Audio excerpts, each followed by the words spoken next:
It's the final one for the week. Time to do 55 minutes of current and relevant business conversations here on Business Morning. I'm John Mekwa, and let's get straight into it, starting from what's going on in the global space, where oil prices edged up on Friday, on track for a rise at their steepest rate since early June, as Ukraine's attacks on Russia's energy infrastructure push Moscow to restrict fuel exports and close to cutting crude output. So let's look at the numbers for this morning, and what we see is green color. Of course, when supply is threatened, then we see the price going up, but we're still on $69 level, which is where we were at this time yesterday. But this morning, $69.51 a barrel. WTI is $65.20 after it gained 0.2%. That's about 23 cents. And of course, the geopolitics and the interaction between Ukraine and Russia, that's contributing largely to the movement of the price this morning. Still around oil, Nigeria has ended a decade-long dry spell in oil sector investments. This is according to the federal government, and this follows reforms introduced under President Bola Tinubu's administration. According to the Minister of State for Petroleum Resources, Senator Heineken Lukobiri, the minister made this disclosure released by his special advisor on media and communications, Neamaka Okafor, after delivering a keynote address at the U.S.-Nigeria Council session on oil sector collaboration. It was held on the sidelines of the United Nations General Assembly in New York. The minister notes that the prolonged stagnation and hindered growth, shaken investors' confidence, and rendered several oil blocks dormant, but emphasized that recent policy shifts have restored Nigeria's appeal to global energy investors. And let's see just a recap of how the market closed yesterday. It was a positive for Nigeria's stock market. We're back to 141,000 level after it gained 0.31%, and the equities cap is at 89.342. Activity yesterday was more of red. Volume and deals were in the red. Just the value was at 419 billion, which was a positive for the market. Top gainers, Mikio, O&O, and Nicholas, and those were the top gainers. On the flip side, Eternal Oil, Sovereign Insurance, and Tips, they experienced the most of profit taking yesterday. Top trades also, had a wide range of stocks. Unity Bank led that. Aradel followed, as well as Cornerstone Insurance. They were the top trades at the close of trade. So it was a gain yesterday, but we still have some recoveries to make for us to get back to where we were before now. Now, the Fisheries Cooperative Federation of Nigeria Limited has revealed that local fish farmers produce only 1.6 million tons of fish annually, and that's less than half of the 3.6 million tons that's needed to meet national demand. And that leaves the gap of about 2 million tons that's filled through imports. This was disclosed by the acting national president of the Federation, Mashi Gabriel. He said this in Lagos during the Ministry of Marine and Blue Economy's third quarter Citizens and Stakeholders Engagement Forum.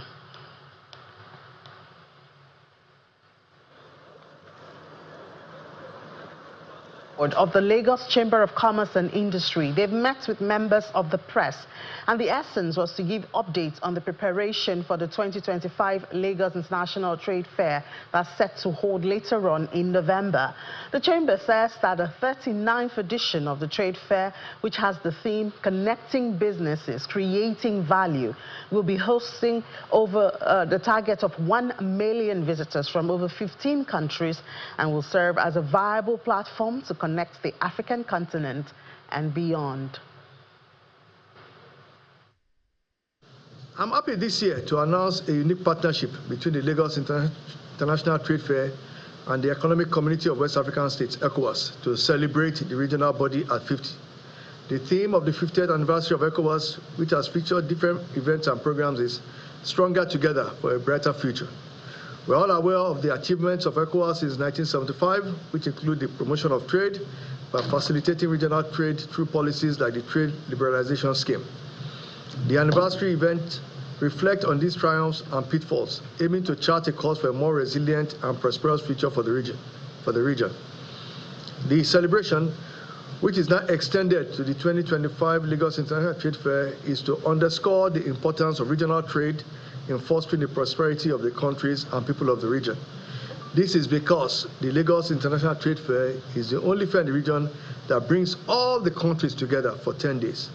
As ECOWAS marks its 50th anniversary, here at the Lagos International Trade Fair, the occasion presents a unique opportunity to celebrate the regional integration, economic progress, and the promise of a shared future. This celebration, among others, will give ECOWAS visibility across Africa's largest consumer market and leadership in promoting intra-African trade. One major attribute of the Lagos International Trade Fair is its capacity to accommodate other specialized fairs simultaneously within the 10 days in the same location at Tafawa Balewa Square.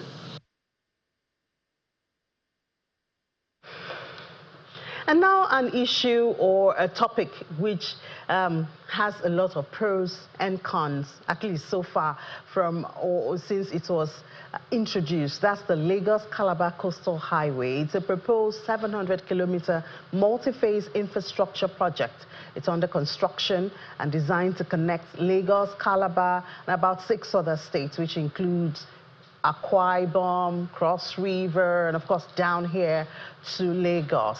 It's still in the news, and some Nigerians, those in diaspora, who say they've been affected after making investments in real estate in that area, they've taken their grievances to the Minister of Works, David Umahi, and they say they have some response, and that's what we're trying to get this morning. And we're going to be doing this with their representative, an advocate of Nigerians in diaspora, and she's also the Chief Executive Officer of Win Homes, and she joins us from Texas. Before we get into that, let's know a little bit about this project. So we know that the length of the highway is planned to be 700 kilometers road that will run along the southern part of the country. The routes will start from Victoria Island in Lagos, terminate in Calabar, cover Cross River State, Edo, Ondo, Ogun, Delta, Bayelsa, and River States, as well as Akwa Ibom. And of course, we can imagine the economic activity that should take place, you know, with all of this connection within those states. Lagos might lose some of its traffic, you know. And then the project aims to improve connectivity, boost trade and tourism, stimulate economic development along the regions that it's connected. It's a 10-lane dual carriage, supposed to have 5 lanes in each direction. One unique feature that's planned to be included is a standard gauge railway line down the middle of the highway. So you have the multi-transport system also coming there, making it even more exciting. The highway is being constructed using continuous reinforced concrete pavement. The funding, obviously, is also an area of interest. The timeline is supposed to take about 8 years to complete. Started in March last year, so it's 1 year already, or more than 1 year already, obviously. So that cost approximately 14 trillion naira, between 14 and 15.6 trillion naira. The funding model is engineering, procurement, construction, and financing arrangement, with federal government providing 30% of the funds and the contractor providing the rest. So obviously a lot of Nigerians get excited when they hear about this, but those affected who have invested in the areas affected that will be used to connect these areas, of course, they have to protect their investment first, and that's why we have Engineer Stella Okengu joining us now. Engineer Okengu, good morning and welcome to the program. Good morning, Ms. Annie. Thanks for having me. Great. So I'm sure that when you see the potentials with the picture that has been painted, connecting 8 states, having the railway, what that could do to the Nigerian economy, of course, is exciting to any Nigerian. But also we've heard voices that are not so happy about the project. And some Nigerians in diaspora who have invested in that area also. Maybe you should start from telling us what's your grievances and your interaction with the minister. Okay, so when the coastal road came, we actually invested on that perimeter because of the 2006 gazetted alignment that has been proposed. So we were excited when we heard that the coastal road has become a thing of reality. Because, like you know, I live in United States, and I know that coastal road boosts trade and logistics, tourism and real estate development, industrial and agricultural growth, regional integration. So there's a lot of things that, you know, that got us excited. So, but when we got our documentations, we we went to the Minister of Physical Planning and made sure that we got the right-of-way clearance. And our subject property, I will tell you, was not on the gazetted alignment, but it was diverted into our property. You have seen everything. We were, and the most pathetic thing was that when the diversion happened, we were not called up because according to the law, even in America, if they want to use your property for what they call it, for overriding public interest, they call it eminent domain in America. They are going to, what they're going to do, they're going to call you, they are going to discuss with you, they are going to compensate.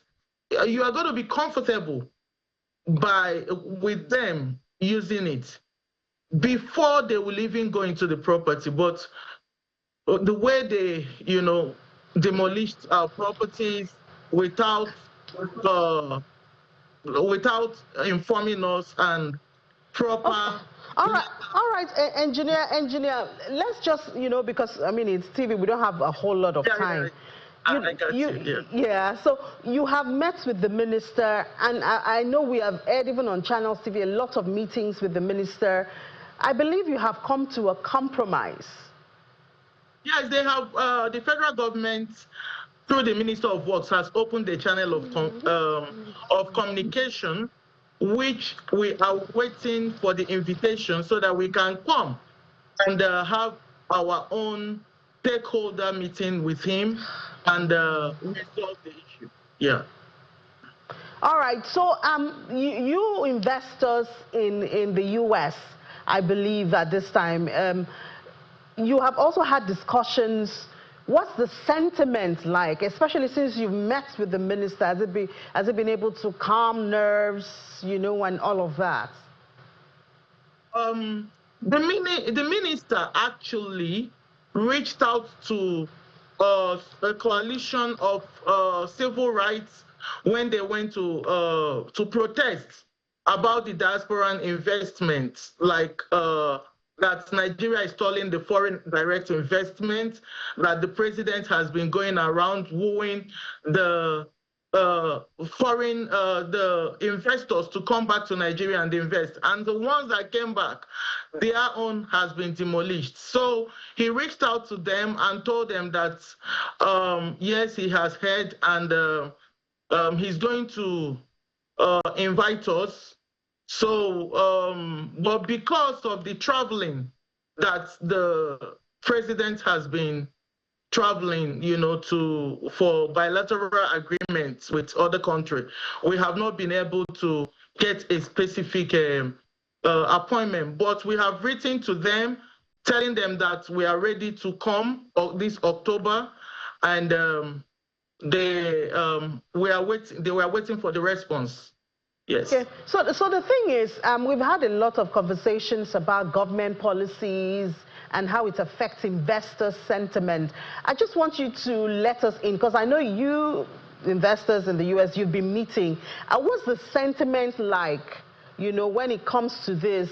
You've had an opportunity, you're expecting a meeting to hold, you already have one with the minister and all of that. I just want to understand the sentiment and perhaps what we can do to win back, in some cases, the confidence and trust of investors, the diasporans. Thank you so much for this question.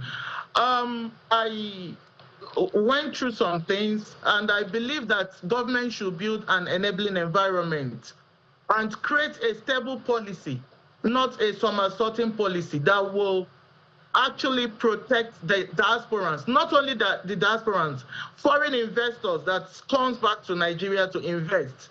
Most of our leaders and politicians they have property over here in US, all over the world. But I don't think that they will be so scared because they know that their property, because of the policy, the stable policy abroad, it will protect their investments. So we are appealing to the federal government to create a stable policy that will protect our the Nigerians in diaspora. If possible, create a bill that will also protect it, because you know that in the diaspora, the inflow of diasporans to Nigeria quantified the yearly budget of Nigeria. So it's a big money, and when we are having this problem, it will also be demarketing Nigeria. It was not on my attitude to go round and be, but you know, these people came back because of the trust and integrity our company has built over the years. So that was why they trusted us with their finance and money to build a wonderful estate for them.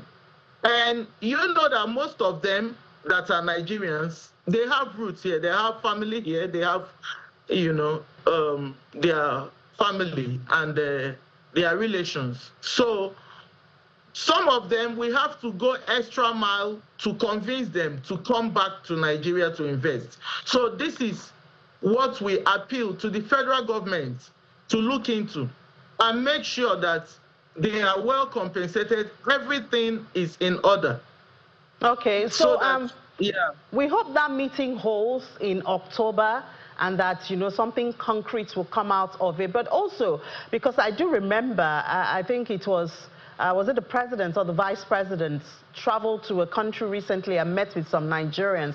I believe it was the vice president, and was challenging the diasporans to come back home and invest. So I hope that if any of them come to the US and you're able to meet them, you will also tell them your sentiment. Of course, Nigeria has a large gap that is being filled by the diasporans, both in remittances and investment like this. So we certainly do wish you the very best and hope that that meeting holds in October next month, and something really concrete will come out of it. Engineer Stella Okegu, thank you so much for your time on the program. She's an advocate of Nigerians in diaspora and the Chief Executive Officer of Win Homes. Thank you so much. Thank you for having me, Annie. Great. Let's switch a bit and see what's happening. Well, the CBN, they've stipulated a tiered structure for electronic fund transfers to other banks. Yesterday, we talked about banks' earnings, and especially now that we have a cut in the CRR and the MPR, we expect the banks to do better when it comes to profitability. But then there are questions.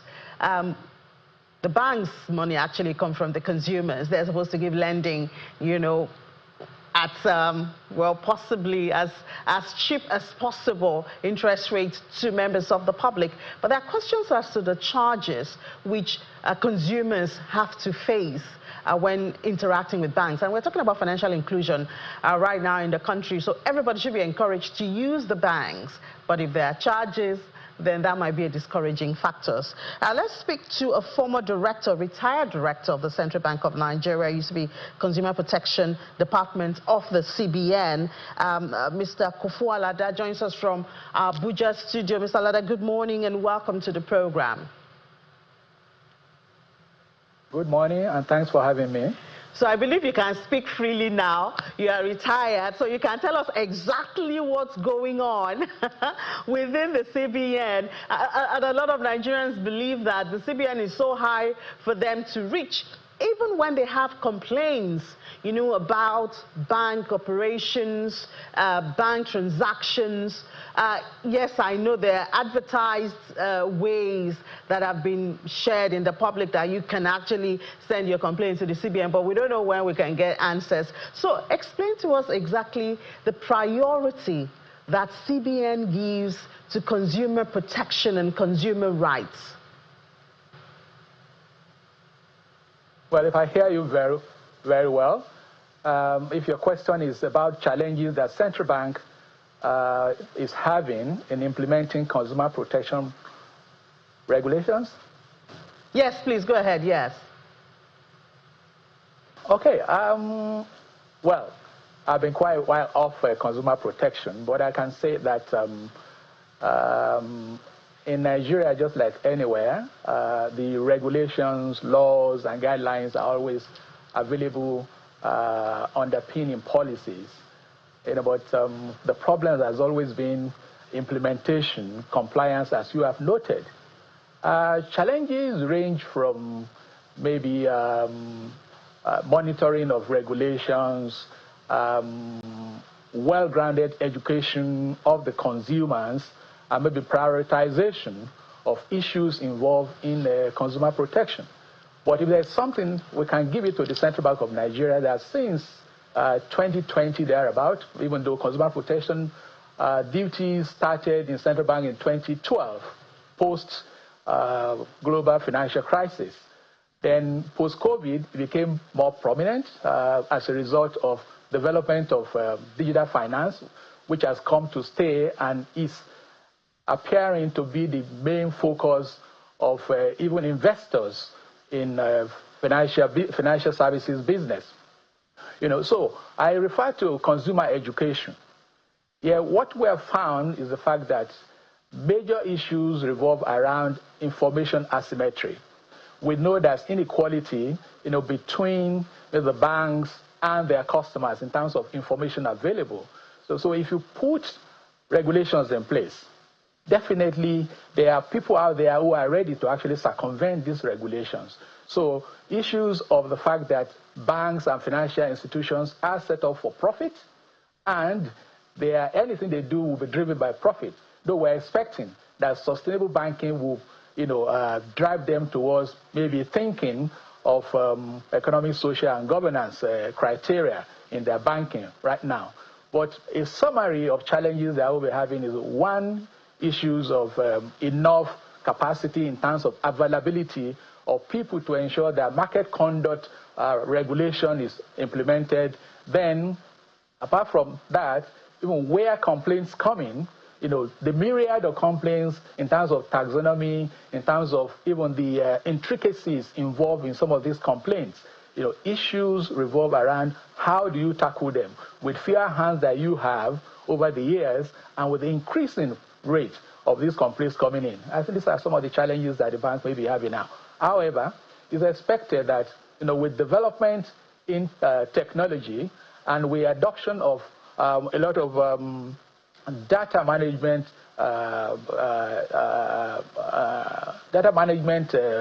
capacity by central bank now, because the central bank has lately put so much priority on data-driven regulation, and a lot of things are being done to really take care of these challenges. All right, but Mr. one Lada, thing that is still very, very important is actually consumer education, and that's one area where the industry is actually not doing much. Well, give it to the Bankers Committee. There is actually a subcommittee, you know, of the Bankers Committee that is actually taking care of that, but a lot more actually needs to be done. Now, a lot of reliance has been placed on the media, you know, to do this, but well, he who pays the piper dictates the tune. The media I guess the media also make money. I guess the media, Mr. Alaba, will be. I mean, you give us the resource persons. Let's talk about these issues, because the media is just a platform. We don't hold the opinion. We don't have the information. We really do need the information and the resource persons and experts coming from the other side, and then we can, you know, tell it to Nigerians. I guess for instance, the CBN is talking about Naira abuse, and we had that story right here yesterday. But even when you talk about the Naira abuse, those involved And if deterrent actions are being taken to discourage others from doing it, then it goes beyond the media to both the CBN and the law agencies who are supposed to follow through, with all of this. Yeah, I can tell you that I know as a fact that the communication arm of the central bank is also doing a lot. But as everything, a lot more can still be done. You know that from time to time, the finance or financial correspondents are brought into a room, and actually the central bank actually relate with them. But like we said, there's a limitation. Let me just say that we need to place this duty where it belongs, and it actually belongs to the financial institutions themselves. I agree with you that the media has limitations, very, very correct. So, and that's why, well, maybe once in a year during Consumer Week or maybe Literacy Day or something, things are done. But to educate the consumer, I think it's a continuous thing. So central bank is doing its bit, but let's ask, what are the banks doing? What do you have on their website? What do you have in some of their adverts and the rest of them? I think maybe I should just digress a bit to talk about how these banks are supposed to be relating to their customer.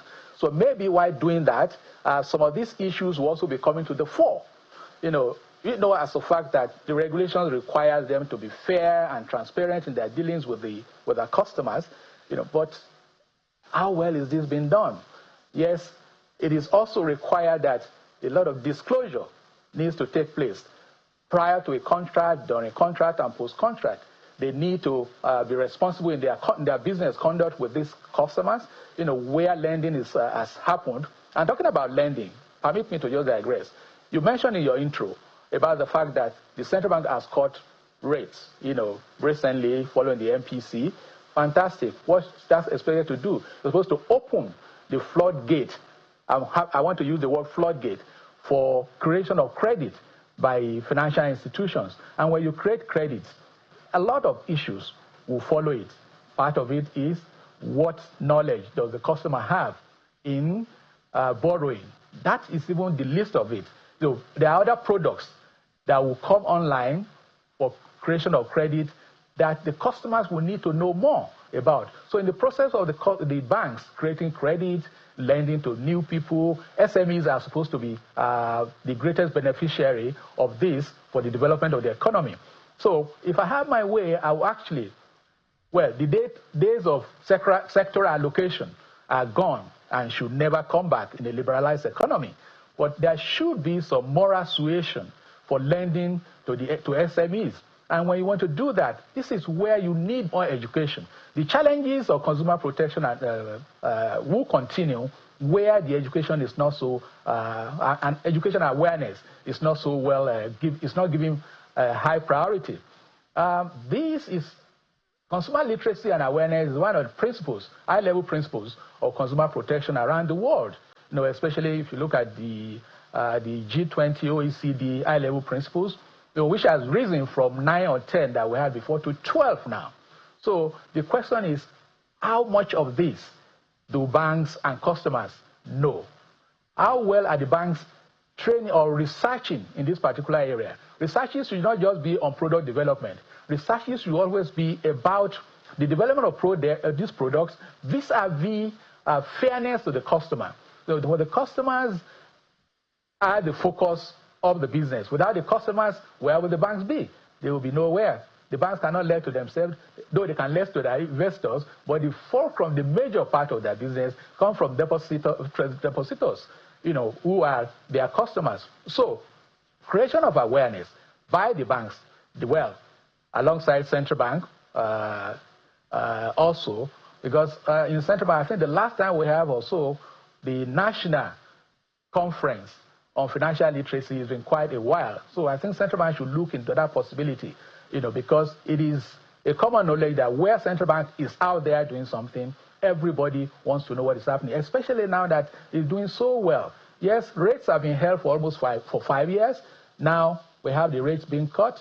We have disinflation taking place, just like around the world. So I think we need to actually latch on the development that is going on it is not just about cutting rates, which is very, very commendable, the steps taken so far. Yes, we are still working, the central bank is still working to its target, because the major thing that the central bank does now is inflation targeting.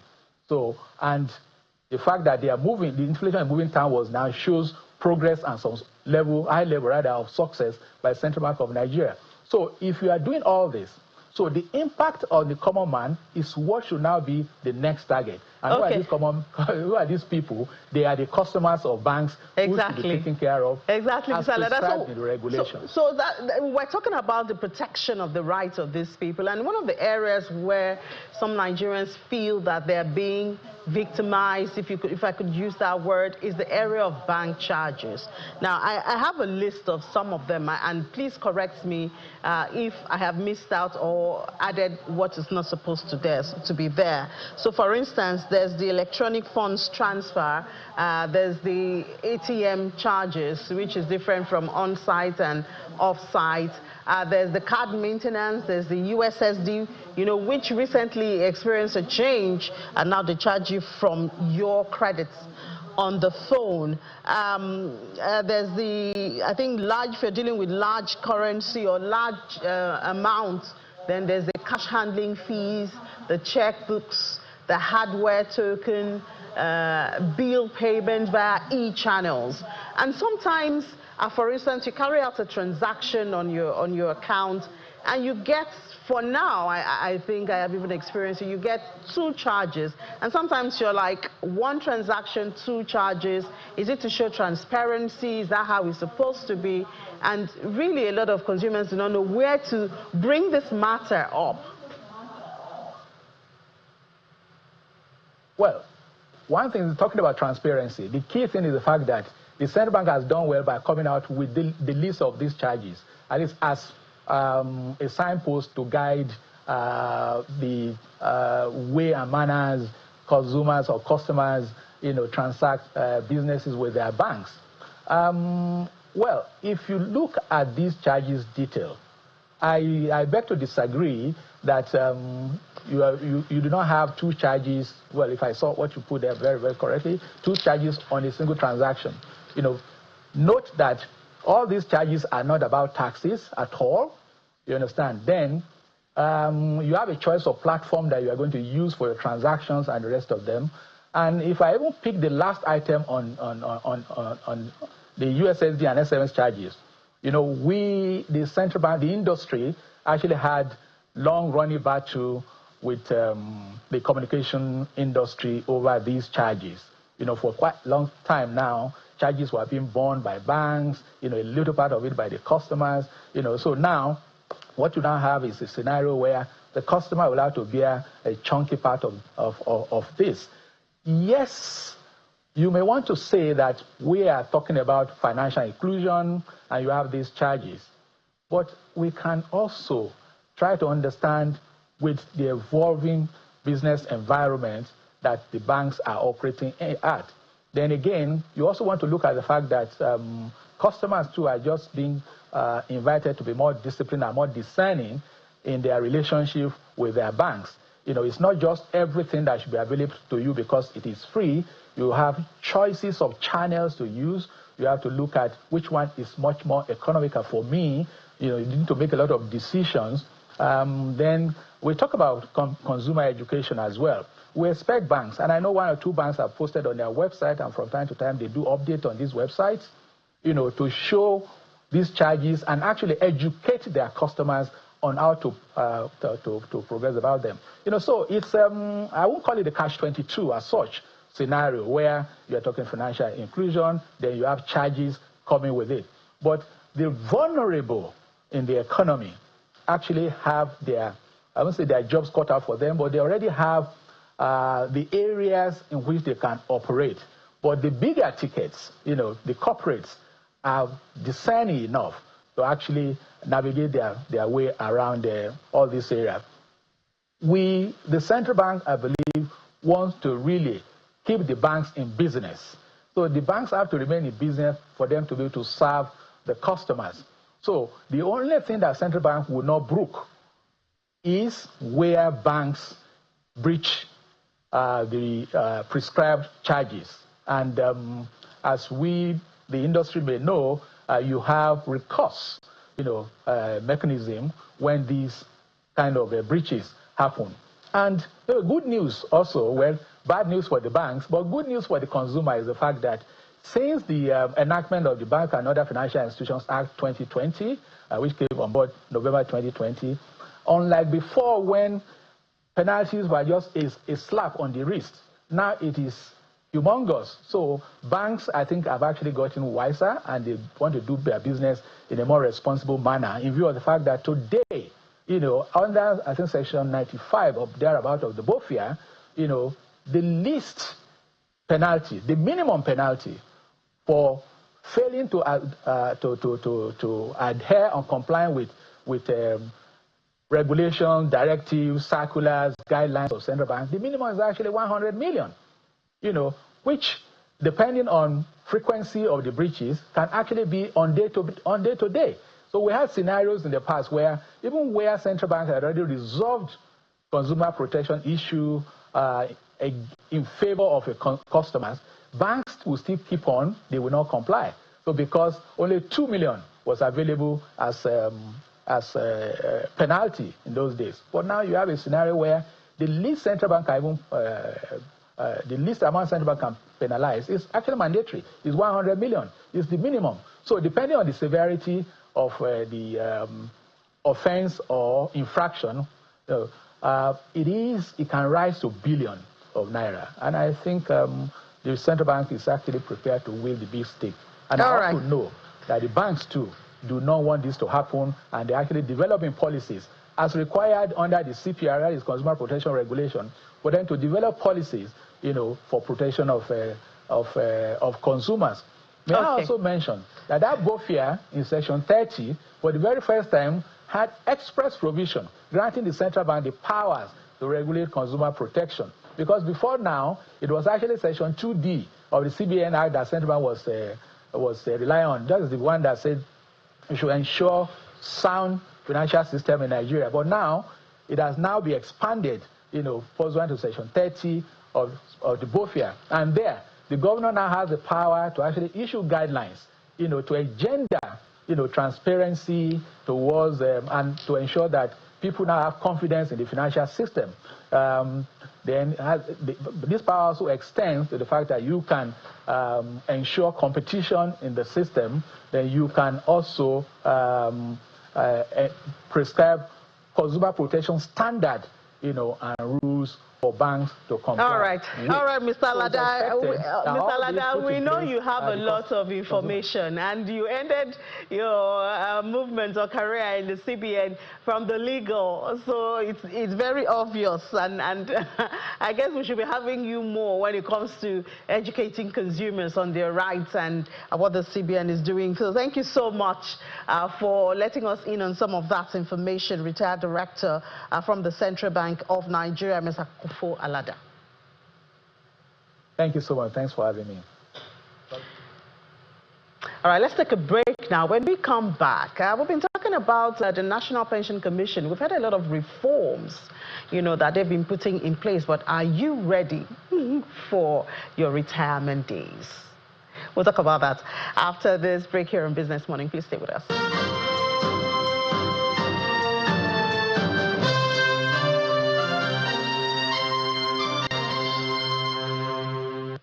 Welcome back. You're still watching Business Morning right here on Channels Television. The National Pension Commission, they've announced major reforms, and it's all aimed at revolutionizing pension sector for more returns. The reform started with the Pension Reform Act of 2014, which repealed the Pension Reform Act of 2004. And one of the most fundamental reforms there is a transition from the old unsustainable defined benefit scheme to the contributory pension scheme, CPS. under the old system. Pensions were a direct government obligation leading to huge liabilities, corruption, and lack of transparency. Also, contribution rate has changed. The Pension Reforms Act of 2014 increased the minimum mandatory contributory rate. There's a major recent reform which became effective in June this year. It involves a new circular that empowers pension fund administrators to approve and process certain benefit applications directly. Previously, many benefit applications required pre-approval from the National Pension Commission, that's PENCOM, which led to delays. And another very interesting part is that contributors have access to a portion of their balance to make an equity contribution for a residential mortgage. This is supposed to help Nigerians who have a pension saving to account to own their own homes. The effectiveness of that, obviously, as other things in Nigeria, leaves a lot of question, you know. But let's speak to someone whom I think you know. I think they call her the Queen of Pension or Queen of Retirement Planning. Retirement Planning, that's what she is. Well, we have right here in the studio the founder of Bloomberg's platform and also managing partner and co-founder of Aveti Professional Manager, Mrs. Inyang Samuel-Rungwe. Good to see you right here outside LinkedIn, you know, where you always give tips and draw people's attention that, yes, look, you're not going to be active forever. You need to use your active days to plan for your inactive days, yes, so you can sustain your lifestyle. But let me just ask you generally, before we get to all of those reforms, how has the response been for Nigerians? Because it wasn't a very popular topic before now. Well, and it still is not, no. But because it is somewhat mandatory in the formal sector, so many people are doing it. I mean, you do have to make your contributions with your employer also supplying their own portion. However, people are still not paying enough attention, which is why I do what I do, to bring attention, because your pension years or retirement years could easily be like 1/3 of your life. So how is that not important enough for you to pay attention to, if you know what I mean? So yes, the participation has not been very warm, you know, and it's even worse in the informal sector. The participation is pretty low. Informal sector, because I do know that, I mean, even in the schemes and the new acts and all of that, there's also provision for informal sector. They can have their own, but I guess that has not been really adopted. Well, it's been adopted. I mean, PENCOM has introduced the micro pension plan, right? And this is for artisans, traders, self-employed professionals. But I suspect that the awareness and sensitization hasn't been good enough because, I mean, people are still struggling with survival and how to make a daily living. Talk more of now having to save for some years that you're not even sure you're going to make, if you know what I mean. So that is still, you know, it still has some challenges, but I think it can be rectified because... Is it a cultural mindset? Does it contribute to... I mean, the entire pension thing is a cultural mindset. However, I think a lot of it has to do with the wounds of the defined benefit scheme, where we saw, you know, the people in pains after working, they couldn't access their benefits. So I think those wounds are still there. However, I think this contributory pension scheme is solid. PENCOM has done a very good job in terms of ensuring that people would have something to access after they retire. And those who have seen the benefits already. However, the informal sector forms 80% thereabouts. So the people that are still under it now are maybe 20 or 20-something%, not good enough, if you know what I mean. Because for some people, if they were not compelled to, they wouldn't. And which is even some employers. Even some employers, because sometimes we still, you know, encounter delayed remittances by employers. But I mean, that runs foul of the law. So you can actually report your employer if it came to that. So yeah, so that's where we are. Not so popular yet, apparently. Yeah, I wonder if there's something you think can be done, because as you noted, a major part of Nigeria's economy is they are in the informal sector. Yes. And so if we don't have the informal sector participating, then there needs to be some action taken. I wonder how you think that can be rectified. For one, there has to be increased an awareness campaign, you know, to bring people to understand what this would mean to them when they come out of their businesses or in their later years. And also the fact that there's no financial literacy in the country. So I think a lot can be done in that wise, where you get people to understand that, listen, a time would come when you will not be strong enough maybe to do this that you do. What will be your fallback plan? So I think that is really important. And also, perhaps government can also step in terms of maybe even tying some loan, to your pension contributions in the informal sector, because that's a clear benefit that will be very exciting for people in the informal sector. And maybe, I don't know if this is possible, but I also feel that if there's some contributory aspect on the part of government, I know that's a long shot, right? To get people to say, okay, listen, if government will do this for you if you do this, do you understand? Also, you can access, loans if you have this in place. And of course, the financial awareness and literacy, and then just the total sensitization. People need to understand what this is about, and they have to relate it to how it concerns them personally. I don't think we've done enough in that wise. I guess we need more retirement queens and kings of retirement plan. There can only be one. There can only be only one queen. Okay, but let's look at some of the reforms. Yeah. PENCOM has been really active. Yes. Especially in the current leadership, because we women, we always... You know what I mean? It's very active. Yes. We've seen a lot of ideas coming up, looking for alternative investment platforms, that to boost, the revenue that come and all of that. And the most interesting for me, pardon me, because I need mortgage, is the pension for mortgage. Yes. But accessing, you talked about access being a discouraging factor in the former act. Yes. Have you met people who've been able to access their pension for mortgage? Very easily. And first of all, I mean, in practical terms. In practical terms. Because I've had conversation with some banks who are supposed to manage this, and they make it seem so easy. But then when you go to the back end to actually access it, it's another, I've tried it before. Well, let me say this, that there are documentations you have to have in place. And sometimes that is the part that, Nigerians would feel you should be able to bypass some. But no, we're talking mortgage now. This is a long-term facility.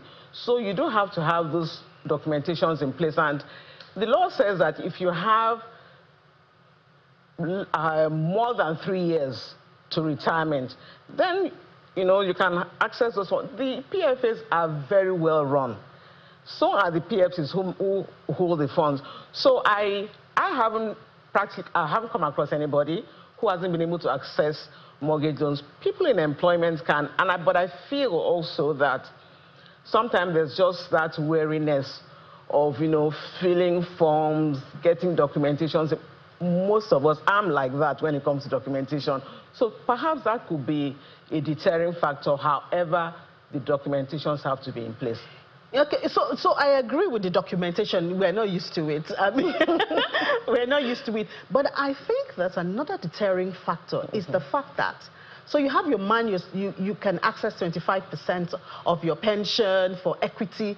Yes. And then the equity you're required is to be maybe like 10 million at least. And your 25% is 1.5 million. Where do you start from?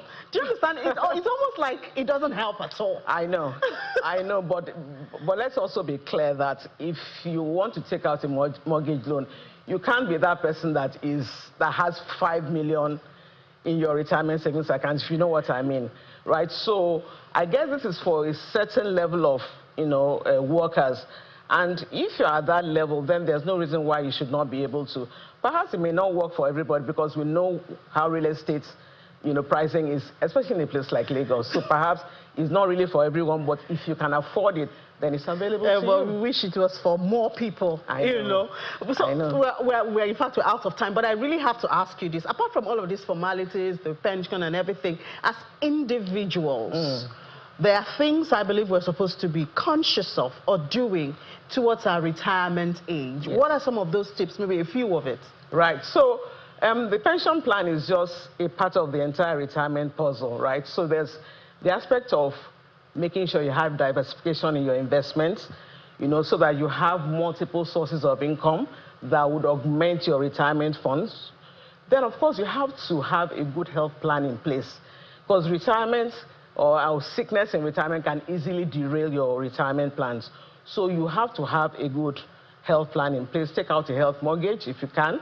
Make sure you are eating right. This is the time to look out for those things. And because older age can be a lonely place, you can also ensure that you try to look at ways of ensuring that there is no isolation. So widen your network, look out for places where you can have contact with people and be able to engage. Put your estate plan in place and do it early, so that in the event that anything happens, your beneficiaries or dependents will have something in Nigeria, we don't want to hear anything happen. I know. There's no need for that. But thank you so much for sharing those tips with us and your time this morning. Founder of the Bloombox platform and managing partner, co-founder of Averti Professional Manager, Mrs. Inyang Samurube, but you know her more as the queen of retirement plan. Thank you so much for your time. Thank you, it's been a pleasure being here. Same here. Well, we're almost out of time, but we still have to go to the global space.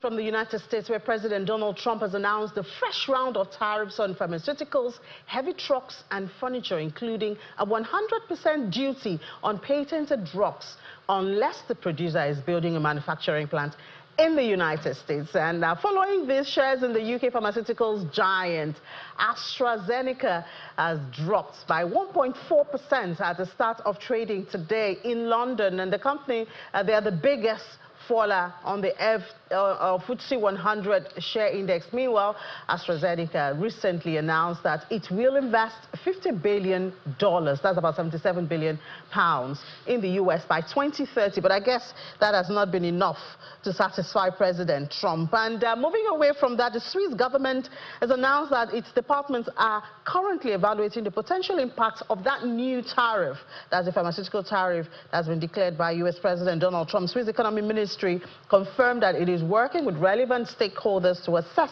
the implications of the measures. The ministry adds that it currently lacks specific details about the announced tariffs. And then Hungarian Prime Minister Viktor Orban has openly pushed back against US President Donald Trump's digging in his heels over purchases of Russian energy as landlocked country. Giving up Russian oil and gas would ruin the economy, they say. And he said this at a phone conversation with President Donald Trump. And the two leaders held a call after Trump floated the idea of asking Orban to cut Russian crude procurement at a briefing with Ukraine President Volodymyr Zelensky.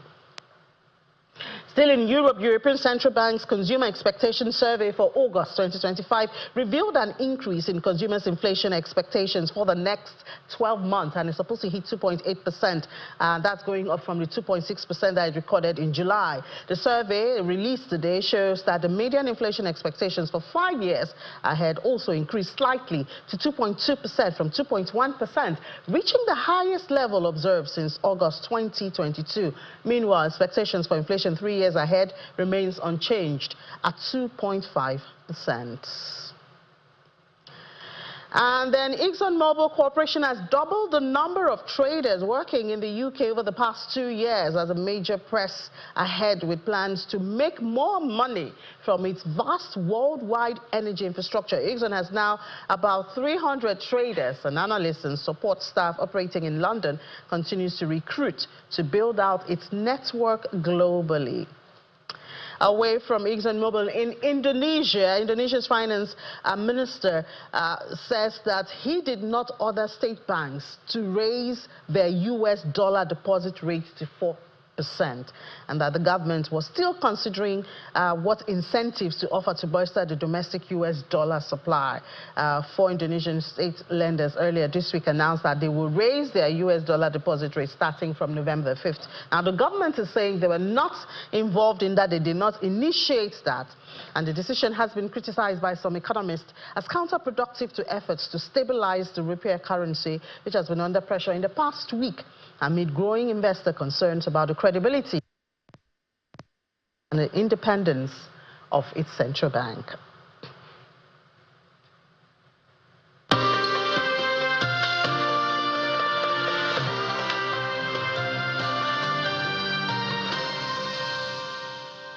And that's it on Business Morning today. Thank you so much for being a part of it. I'll see you again in a couple of hours. It will be Business Incorporated at 1:30. We'll have 25 minutes to give you updates from the world of business. I'm Mini John Mekwa. I'll see you then.